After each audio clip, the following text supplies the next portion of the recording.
বাংলাদেশ জুড়ে এখন এক আলোচিত বিষয় শিশুদের টাইফয়েড টিকা। সরকার ঘোষণা দিয়েছে কোটি কোটি শিশুকে দেওয়া হবে নতুন টাইফয়েড ভ্যাকসিন।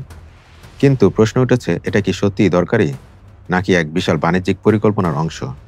গবেষণা বলছে বাংলাদেশের প্রতি 1 লক্ষ মানুষের মধ্যে টাইফয়েডে আক্রান্ত হয় মাত্র 913 জন, অর্থাৎ আক্রান্তের হার 1%-রও কম। তাহলে কেন 99% সুস্থ শিশুর শরীরে এই টিকার নামে জীবাণু ঢোকানো হবে? ICDDR-B এর গবেষণায় দেখা গেছে, এক ডোজ টিকা সর্বোচ্চ 18 মাস পর্যন্ত 85% সুরক্ষা দিতে পারে, তাও নিশ্চিত নয়। অর্থাৎ টিকা নিয়ে 15% শিশু আক্রান্ত হতে পারে। যে রোগে আক্রান্ত হওয়ার সম্ভাবনা প্রায় নেই বললেই চলে, সেই রোগের টিকা নিয়ে এমন হুজুগ কেন?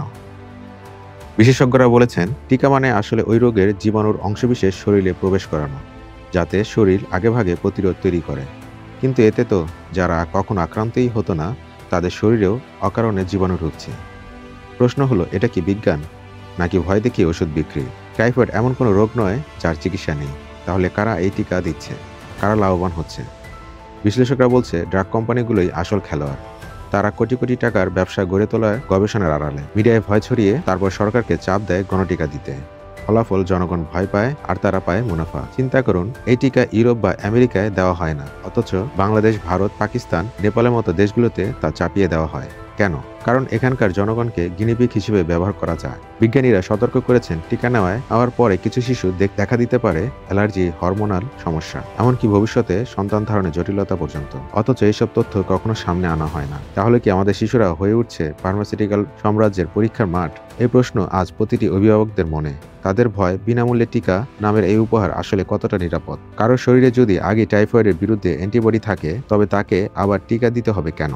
কেন টেস্ট ছাড়াই, কেন এত বড় অভিযান? গবেষণা নয়, এখন দরকার বিবেকের ব্যবহার। কারণ ইতিহাস বলে, যখনই ওষুধ কোম্পানিগুলো মানবিকতার মুখোশ পরে আসে, তখনই তার আড়ালে থাকে বিশাল ব্যবসা। স্বাস্থ্যসেবা নামের এই বাজারে মানুষই হয়ে ওঠে পণ্য। আর এখন সেই পণ্য আমাদের আদরের শিশুরা। এই ভয় আর সন্দেহের ভেতর থেকেই প্রশ্ন উঠে, টাইফয়েড টিকা কি সত্যি সুরক্ষা দেবে, নাকি নতুন এক ভ্যাকসিন বিজনেসের কৌশল? উত্তর খুঁজতে হলে শুধু সরকার নয়, অভিভাবকদেরও জানতে হবে বিজ্ঞানের নামে কারা আমাদের সন্তানদের শরীরে ঢোকাচ্ছে এই অজানা পদার্থ।